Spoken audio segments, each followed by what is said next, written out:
पीछे होने के लिए थोड़ा थोड़ा आप आगे रहिए ना, फ्रेम में कोई दिख ही नहीं रहा है। आप गाइए।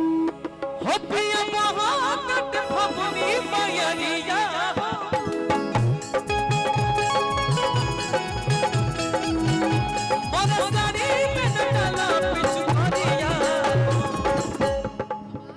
हम चाहत नहीं एगो बलिया के धरती पे आइल बनी जाए रखल देशवा के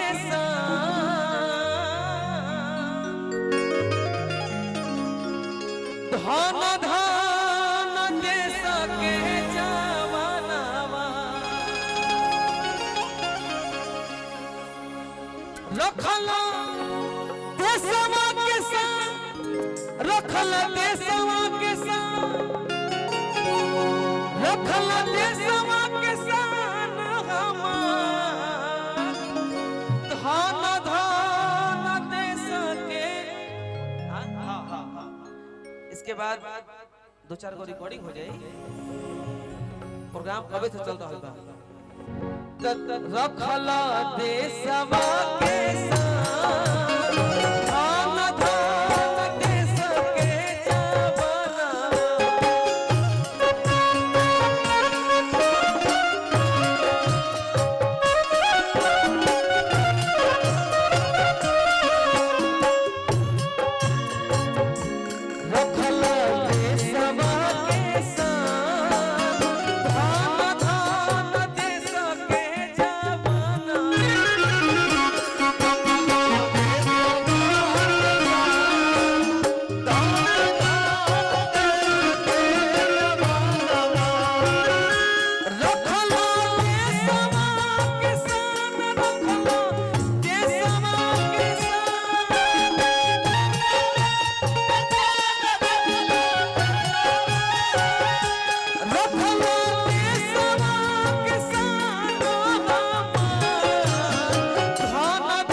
चाहब कि आप भी एगो दूगो होली